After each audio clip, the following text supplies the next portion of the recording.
Boa noite a todos, seja muito bem-vindo para participar de mais uma celebração online da Aliança Bíblica de Bento Gonçalves. Nós estamos nesse período estranho, mas ainda assim estamos reconhecendo nossa unidade em Cristo. E ela é maior do que a nossa presença física, porque a nossa unidade ela foi comprada por Cristo e ela é espiritual. Então, aonde você está, que você possa acompanhar tudo que vai acontecer aqui, que você possa realmente entregar o seu coração a Deus no momento de louvor que nós vamos participar juntos e também que sejamos bem edificados pela palavra dele, que ele trará a nós e ao nosso coração nessa noite. Embora estejamos distantes fisicamente, somos um só em Cristo e é essa unidade que nós vamos fazer celebrar nessa noite aqui na Aliança Bíblica de Bento Gonçalves. Sejam todos muito bem-vindos e participem de tudo que vai acontecer aqui.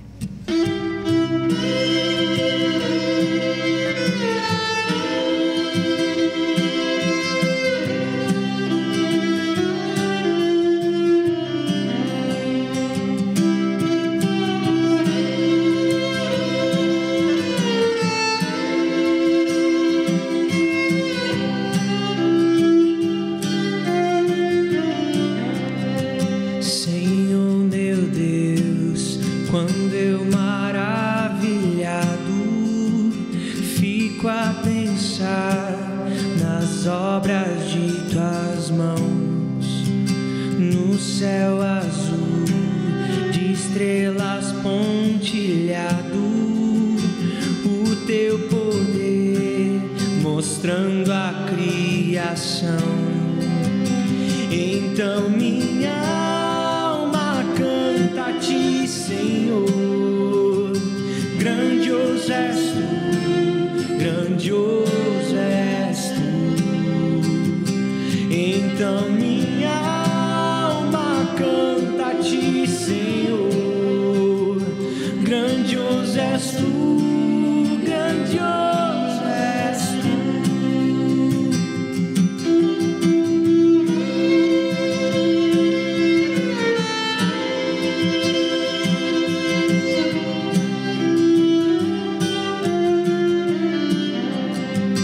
Quando eu medito em teu amor tão grande, teu filho dado ao mundo pra salvar, na cruz verteu seu precioso sangue, minha alma pôde assim purificar.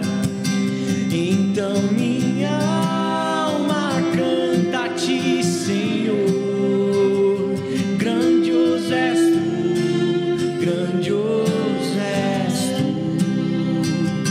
Então minha alma canta a ti, Senhor, grandioso és tu, grandioso és tu.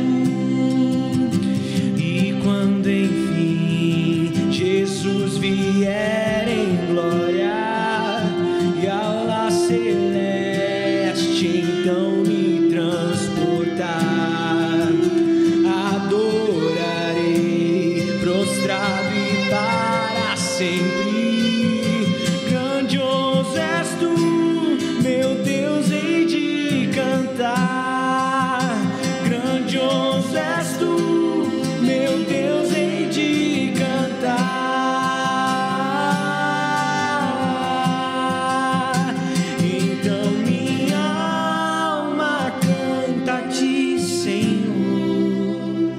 Grandioso és tu, grandioso és tu. Então minha alma canta a ti, Senhor. Grandioso és tu, grandioso és tu.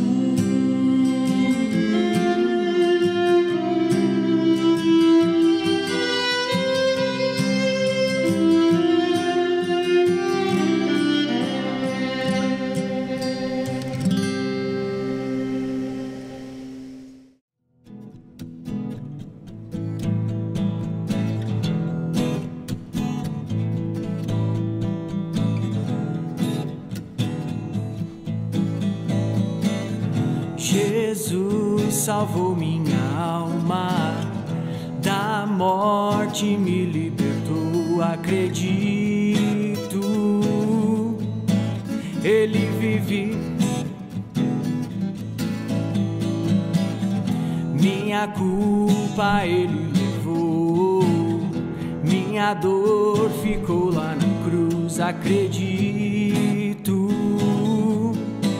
Ele vive, leva a bandeira do meu Deus, que a morte venceu. Cristo vive em mim, Ele vive em mim. Cristo vive em mim, Ele vive em mim.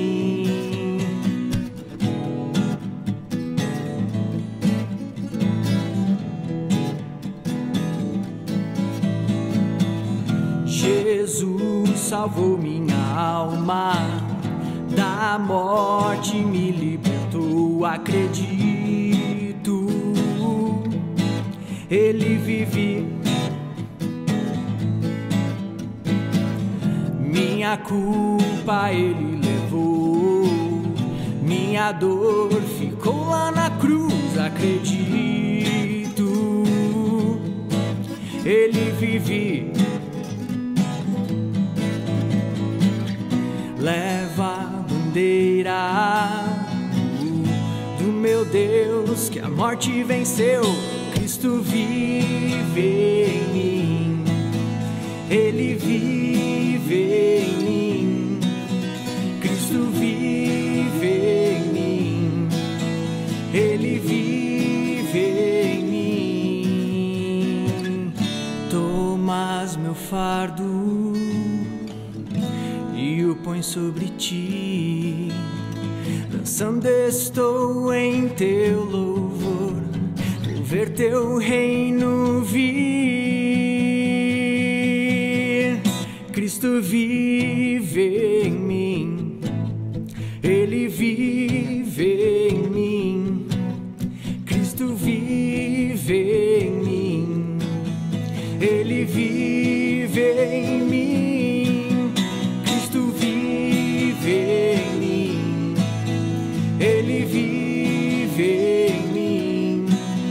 Cristo vive em mim, Ele vive em mim.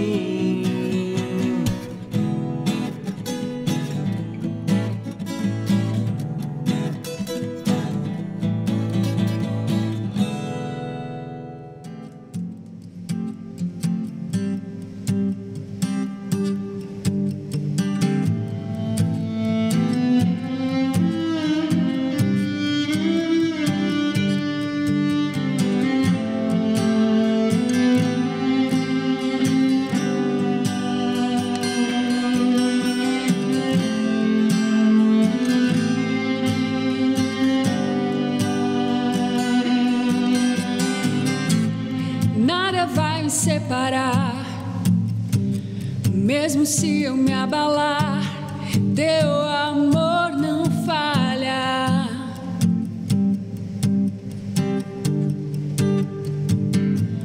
Mesmo sem merecer, tua graça se derrama sobre mim, teu amor não falha.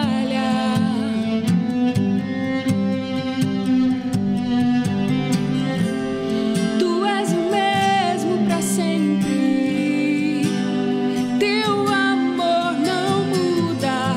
Se o choro dura uma noite, a alegria vem pela manhã. Se o mar se enfurecer, eu não tenho que temer, porque eu sei que me amas. Teu amor não falha, teu amor não falha, teu amor não falha.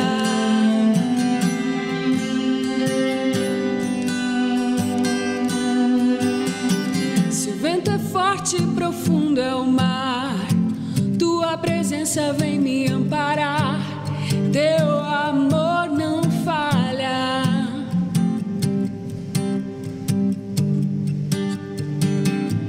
difícil é o caminhar. Nunca pensei que eu fosse alcançar, mas teu amor não falha.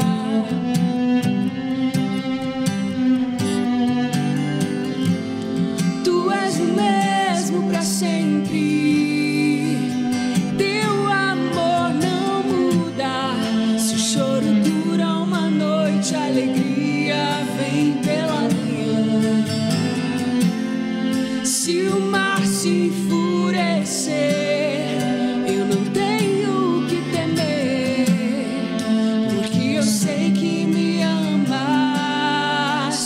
Teu amor não falha. Teu amor não falha. Teu amor não falha.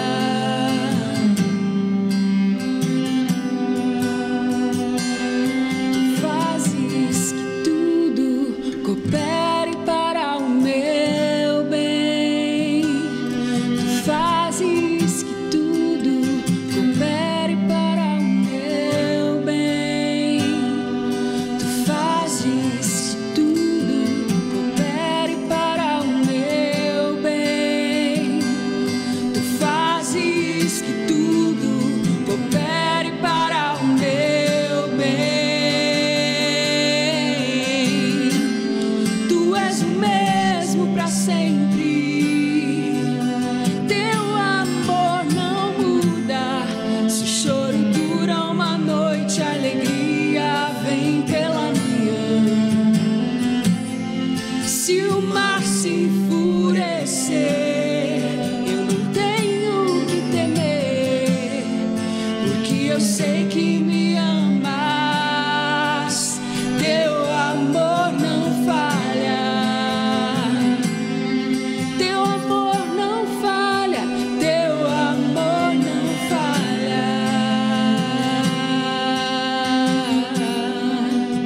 Teu amor não falha.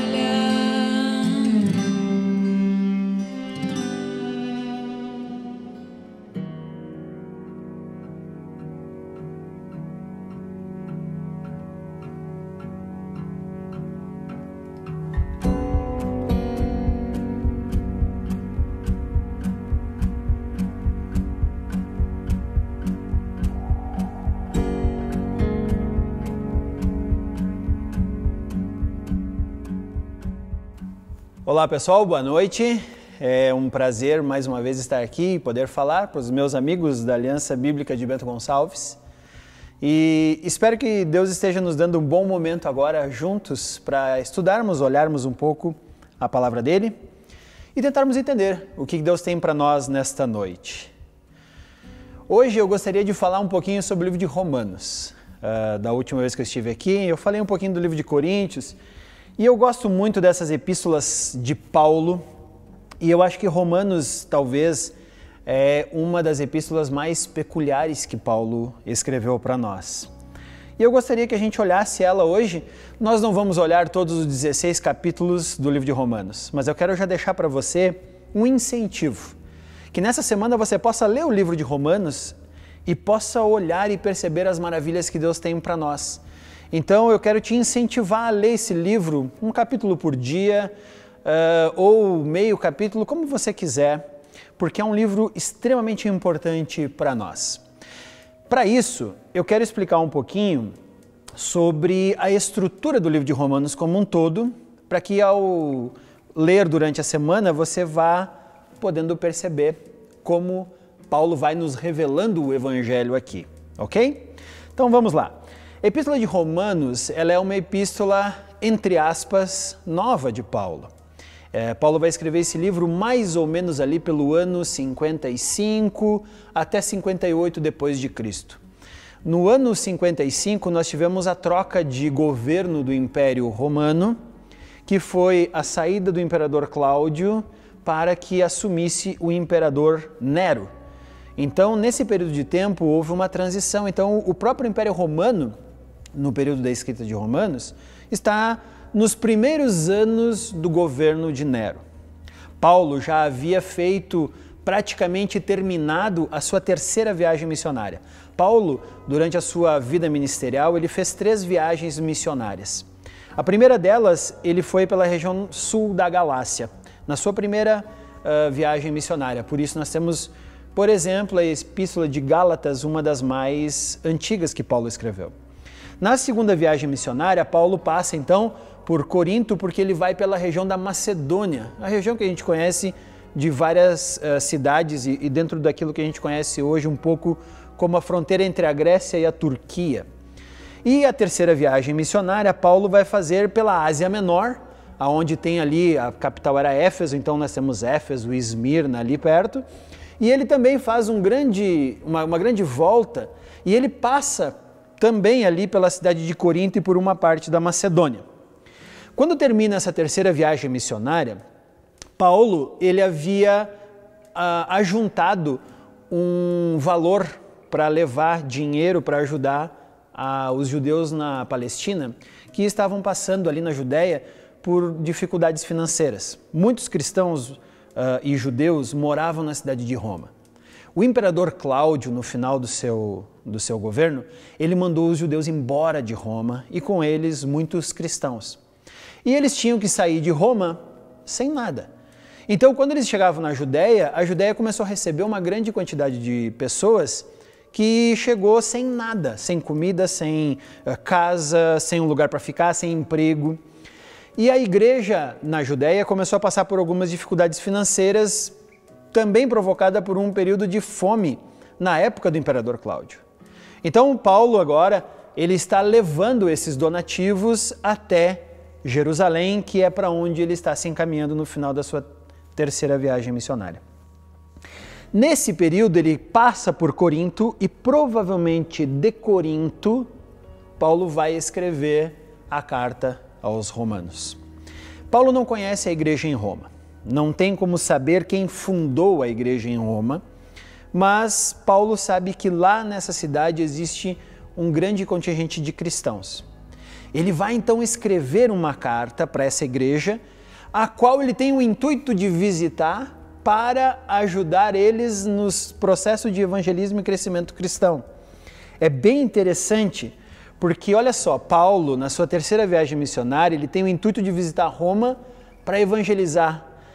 Mas Deus, no processo de trabalhar com o apóstolo Paulo, vai permitir que Paulo chegue em Roma, muitos anos depois, preso. Então, a primeira vez que Paulo vai visitar a cidade de Roma, Paulo está preso. Ele não vai como pensou que iria, mas ainda assim ele vai para a igreja em Roma. Mas aqui então, Paulo não está preso, Paulo está se dirigindo a Jerusalém no final da terceira viagem missionária e ele vai escrever uma carta aos romanos. Uma das características que os romanos tinham e da qual eles se vangloriavam era a parte jurídica. Roma é muito conhecida por causa do direito, por causa da forma pela qual os romanos conseguiam trazer justiça para os seus cidadãos. Tanto que muito do direito, da parte de advocacia que nós temos hoje, tem muitas bases nesse direito romano que nós conhecemos. É interessante como Paulo vai montar a carta aos romanos muito parecida com um tribunal. É por isso que eu digo que a carta aos romanos ela é um tanto quanto peculiar e bem específica nessa formatação. Então, para Paulo, imagina você que ele tem um tribunal diante dele. O juiz desse tribunal é Deus. Esse juiz, que é Deus, ele tem uma acusação a fazer. E a acusação é que os seres humanos, que são os acusados, trocaram o caráter e a glória de Deus pela injustiça e pela impiedade. Então, Paulo vai estabelecer que Deus está acusando o ser humano de não andar com ele, ou não andar de acordo com o seu caráter. O veredito que Paulo vai trazer é que o juiz nos condena a toda a humanidade como culpado desse erro. E o que Deus agora vai fazer é que vai haver o cumprimento da pena.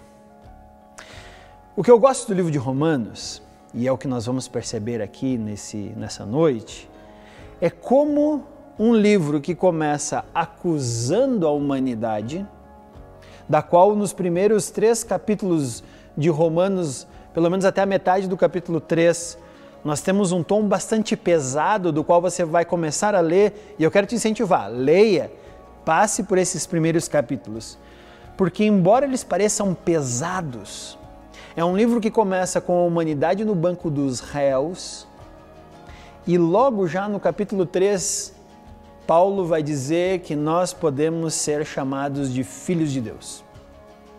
É muito legal essa dinâmica do livro de Romanos. E é isso que eu quero que nós percebamos essa noite. Como Paulo agora, inspirado pelo Espírito Santo, consegue fazer com que nós iniciemos a carta como culpados de condenação, incapazes de salvarmos a nós mesmos, e como Paulo vai agora aumentando a dinâmica do livro e nos dizendo que somos então filhos de Deus, ao ponto de podermos chamar Deus de nosso Pai. Essa dinâmica eu quero que você acompanhe comigo nesta noite. O capítulo 1, Paulo faz só um prólogo, uma entrada. Então você vai ler ali o capítulo 1 e você vai praticamente ver que ele tem uma saudação, uma introdução, e dos versículos 14 a 17 desse capítulo 1, Paulo vai dar uma introdução do tema que ele vai desenvolver na carta. Qual é o tema que Paulo vai desenvolver na carta? Se ele está falando de direito, então o tema da carta é a justiça de Deus operada no Evangelho. Então Paulo o teor da carta aos Romanos é Deus trazendo justiça, mas trazendo justiça por meio da cruz. Essa é a parte boa do livro de Romanos. Do capítulo 1 final ali da parte, depois que Paulo introduz a sua carta, até o capítulo 3, Paulo vai falar sobre quão pecadora é a humanidade. E ele vai usar 3 exemplos de como a humanidade é pecadora. Primeiro, ele vai usar um termo que eu uso, Paulo não usa esse termo, mas eu uso muito o termo do versículo 18 ao 32 do capítulo 1, ele diz assim: quem não se importa com Deus, eu chamo essa pessoa de alienada a Deus. Alienada no sentido de não perceber quem Deus é. Eu não acho que essa pessoa tenha algum problema mental ou alguma coisa assim. Mas Paulo fala, quem vive sem entender que existe um Deus é indesculpável. Porque Deus se revela por meio das coisas criadas, Deus se revela por meio da sua criação. Então, essa pessoa que não percebe Deus e vive como se não percebesse, é indesculpável, por isso ela é culpada de não viver de acordo com o que Deus estabeleceu. Segunda pessoa, ele vai começar o capítulo 2, do versículo 1 ao 16, ele vai falar daquela pessoa que é o moralista. Você já deve saber, ou deve conhecer algumas pessoas que vivem por algum tipo de código moral extremamente elevado, e acha que por viver por meio desse código moral elevado vai ser superior aos outros, ou quem sabe até aceita diante de Deus, porque ela tem um código moral elevado. E Paulo vai dizer que quem tem um código moral elevado é culpado também. Por quê? Porque além de ser exatamente igual a todas as outras pessoas, se acha melhor do que todas elas, porque cumpre algumas coisas que ele mesmo estabeleceu para si. Então, o alienado é indesculpável, o moralista é indesculpável, e talvez a gente possa dizer, bom, mas peraí, tem uma gama de pessoas ali que não se encaixa nisso, que são os religiosos. Quem sabe, nós também conhecemos algumas pessoas que acham que serão aceitas diante de Deus por meio da religiosidade, por meio da religião. E Paulo vai dizer, até mesmo o religioso, ele é culpado diante de Deus. E ele vai usar inclusive a figura do judeu, que era a figura mais religiosa que Paulo tinha. E é o povo a quem Deus se revelou no Antigo Testamento. E Paulo vai dizer, o judeu é indesculpável, ou o religioso é indesculpável, porque ele cumpre a lei, e ele acha que cumprindo a lei, Deus vai aceitá-lo. Mas na verdade, a lei é só o sinal de que ele tem um caráter que vai contra o caráter santo, puro, reto de Deus. Então ele fala que o alienado é indesculpável, o moralista é indesculpável e o religioso é indesculpável. Mas vai lá, eu quero te incentivar, continua lendo o livro de Romanos, tá? Por quê? Porque a partir do capítulo 3, do versículo 21 em diante, Paulo vai falar que Deus trouxe uma justiça nova. E essa justiça que Deus então vai fazer, ela acontece por meio da cruz de Cristo. Paulo vai dizer que Cristo é a justiça total e perfeita de Deus para nós. E nós só podemos aceitar essa justiça por meio da fé. Não há nenhuma obra que o ser humano possa fazer. Então, olha que interessante, aquele alienado, aquele moralista e aquele religioso, eles não estão condenados para sempre. Eles só precisam agora colocar fé no sacrifício de Cristo, na cruz.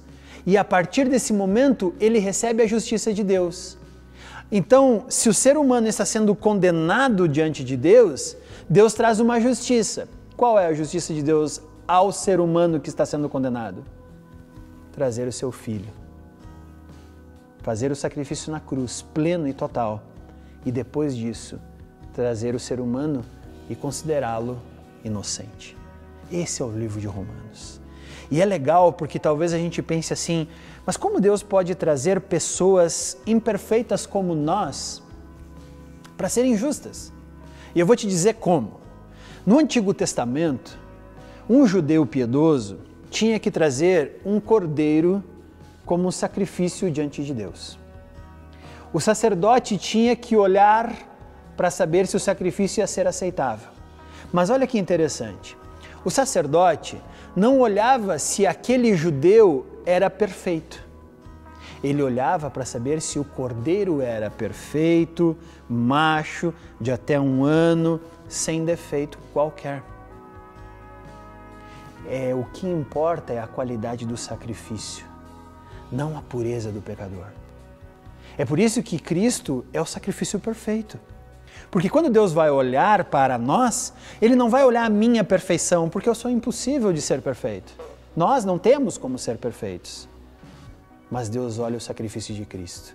E a partir do sacrifício de Cristo, quando nós nos apropriamos pela fé, nós podemos ser declarados justos, porque o sacrifício é perfeito. Nós não somos perfeitos. Olha que beleza o livro de Romanos. Então eu quero te incentivar a continuar lendo. Capítulo 4, Paulo vai exemplificar que Abraão foi justificado pela fé, não pelas obras. Porque às vezes a gente tem essa confusão, tá, mas então, quando eu faço uma coisa boa, Deus se agrada de mim? E na verdade não. O que Paulo vai dizer é que Deus falava para Abraão, Abraão confiava no que Deus falou e então agia da forma como agia. Então, por isso que Abraão foi justificado pela fé e não pela obra. Não foi a ação de Abraão que o justificou, mas foi acreditar na promessa de Deus. E ele só vivia como vivia porque acreditava naquilo que Deus falou. Aí está a grande razão do porquê a fé é o único elemento que salva a todos nós, seres humanos. Não são as coisas que fazemos, mas o sacrifício perfeito que Deus enviou. No capítulo 5, Deus vai falar que por meio de Cristo, então, agora nós temos paz com Deus.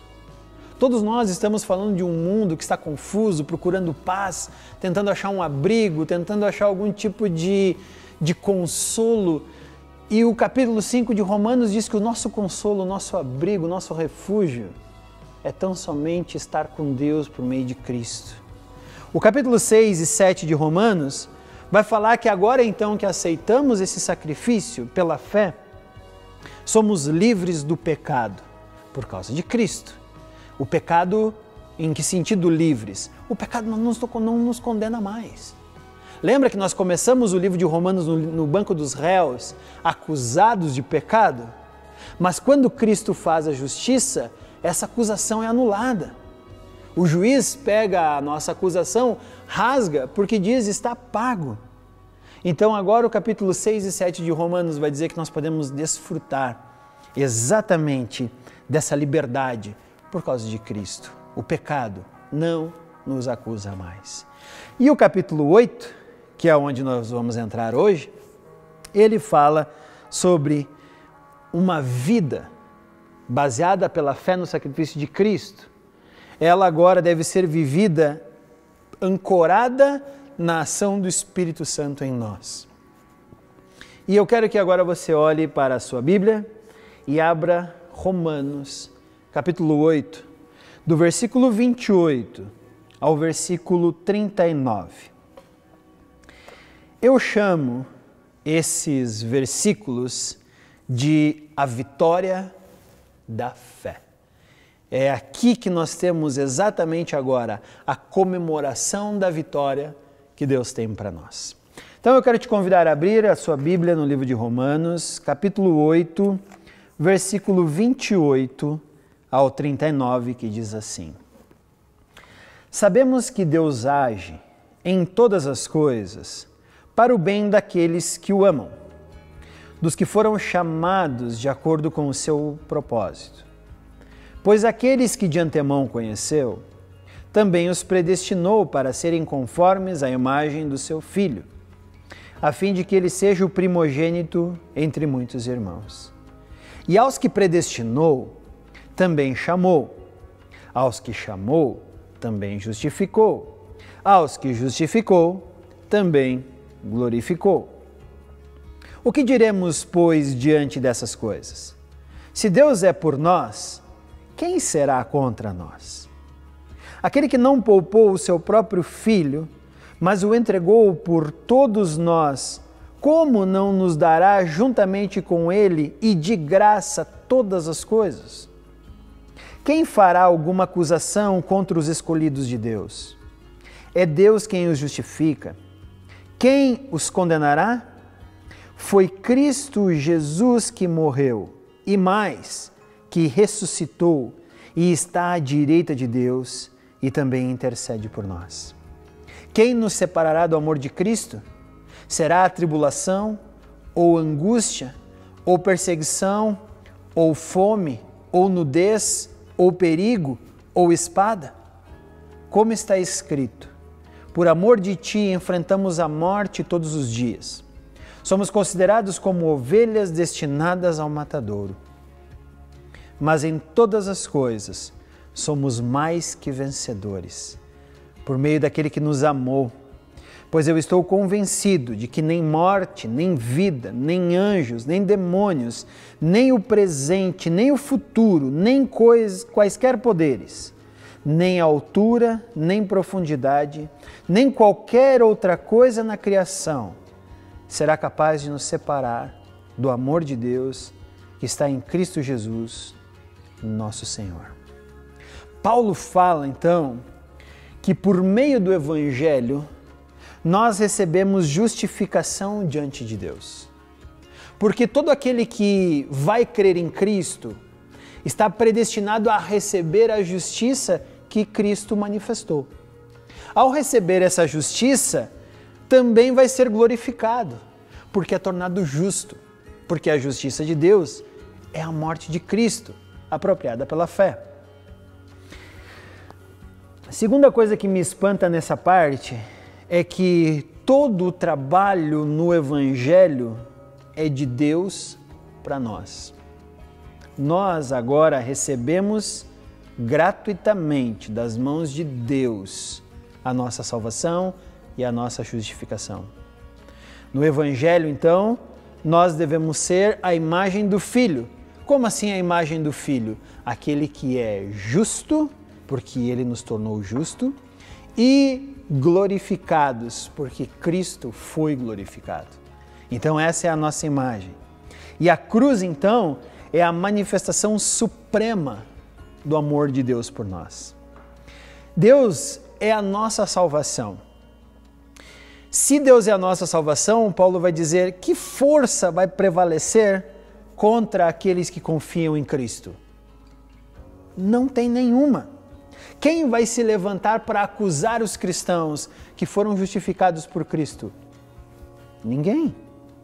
O próprio juiz, que é Deus, nos justificou e a partir da nossa justificação disse que estava paga a nossa pena. Então agora não temos mais culpa alguma. Quem vai questionar a justiça de Deus? Ninguém, porque não há nenhum tribunal maior que Deus. Quando Deus decreta a nossa justiça, essa justiça foi decretada na mais alta instância que existe. Então Paulo vai dizer, ninguém mais pode nos declarar culpados. Jesus é o nosso advogado e é interessante porque Jesus apenas não nos declarou justos e disse, agora vocês estão justos, eu estou indo embora, se virem. Não, Paulo fala que ele, no versículo 34, ele morreu, mais do que morrer, ele ressuscitou, ou seja, não ficou morto, não foi uma obra e acabou. Ele está à direita de Deus e também intercede por nós. Cristo ainda está intercedendo pelos pecados que ainda cometemos. Não é que antes de Cristo, Cristo morreu na cruz e o que foi no passado agora foi perdoado. Mas o que vier pela frente é o homem que vai ter que cuidar. Não, Cristo continua intercedendo por nós. Por isso que a cada pecado nós recebemos também o perdão e a justiça. Porque Cristo continua intercedendo. Nada pode se colocar entre Deus e o seu povo. E é isso que eu quero que a gente pense hoje. Hoje nós estamos em uma situação bastante delicada, pessoalmente falando.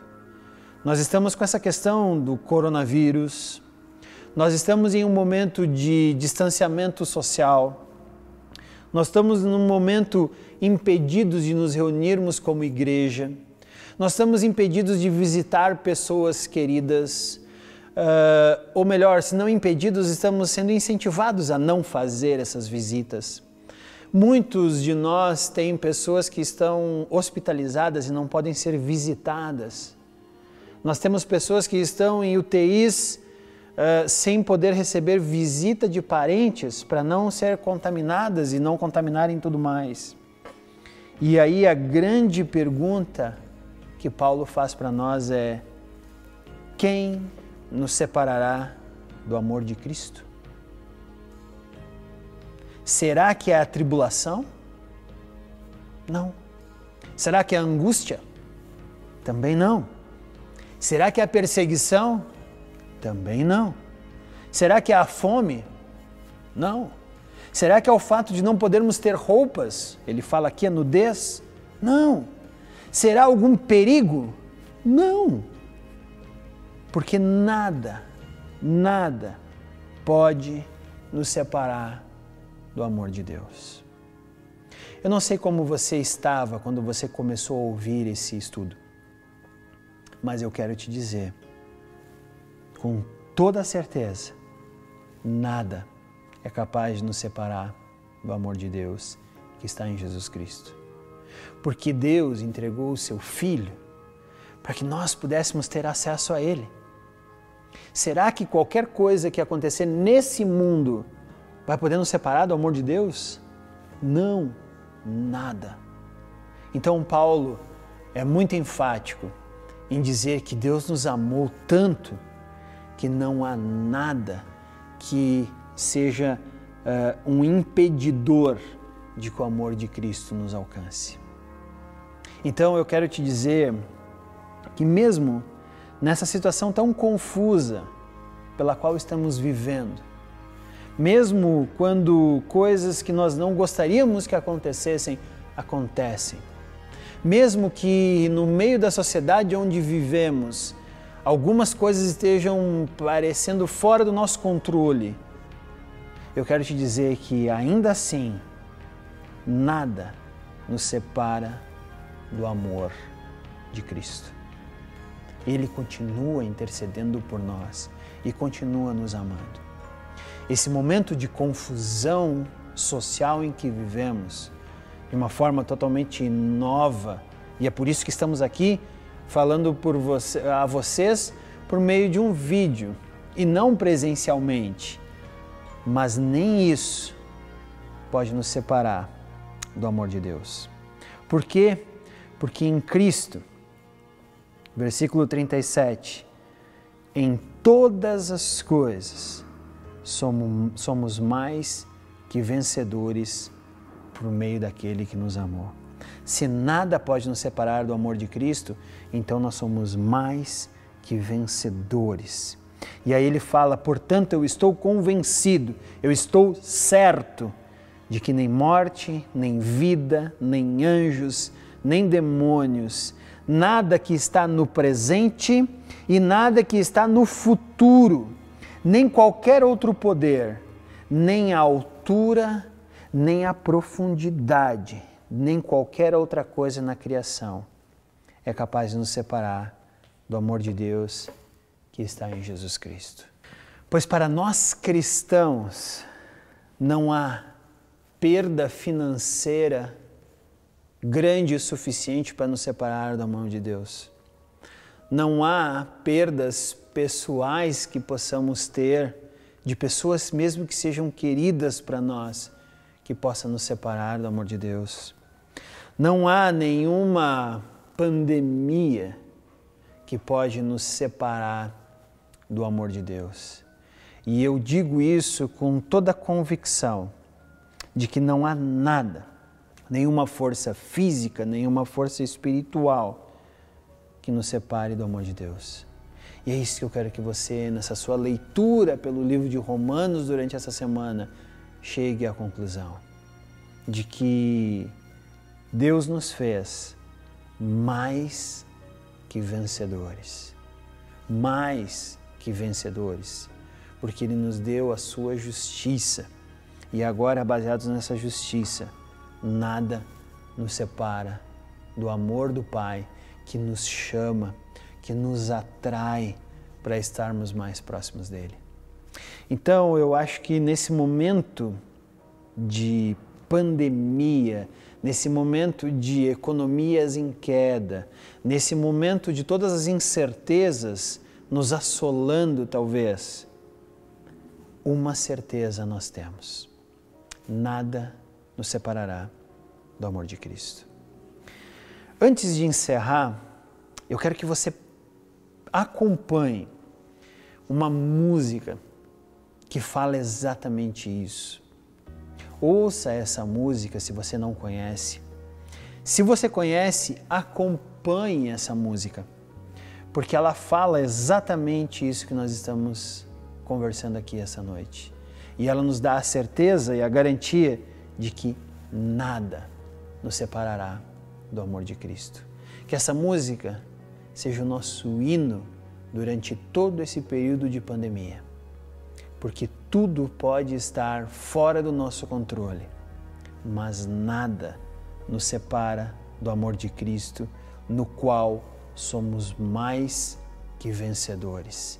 Mesmo que nós não tenhamos o que comer, o que vestir, sejamos perseguidos, estejamos passando por perigos, nada nos separa do amor de Cristo, o qual nos faz mais que vencedores.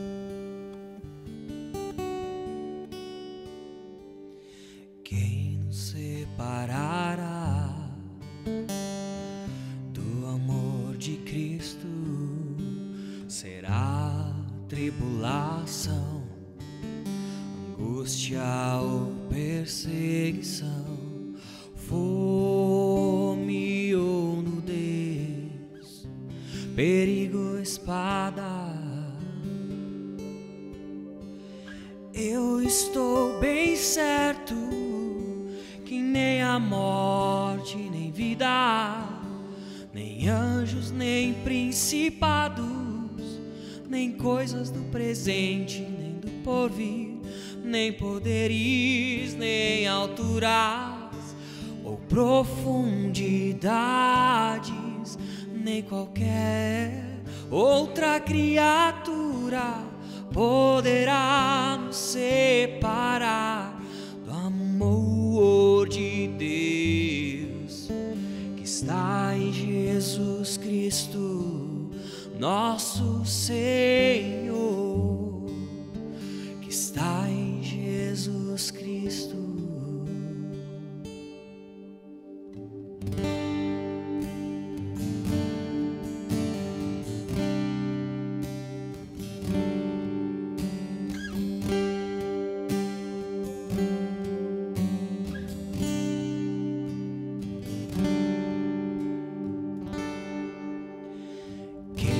nos separará do amor de Cristo? Será tribulação, angústia ou perseguição, fome ou nudez, perigo, espada.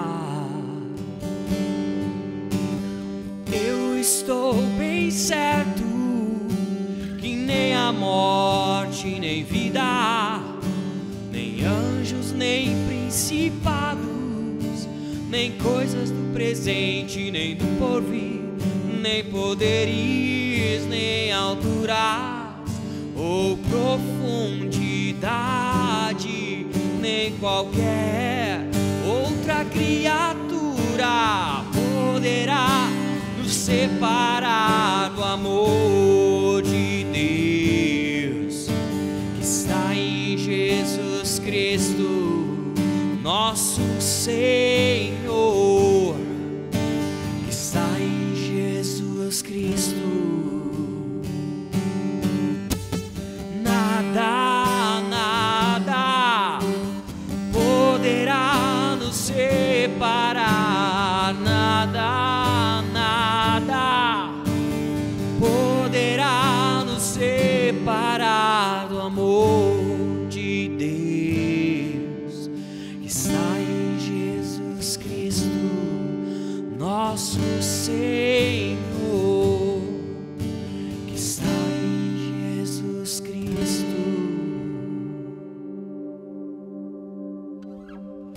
Depois de toda essa verdade do Evangelho para nós, eu quero que nós estejamos agora com o coração transbordando, porque o amor de Cristo nos faz mais que vencedores.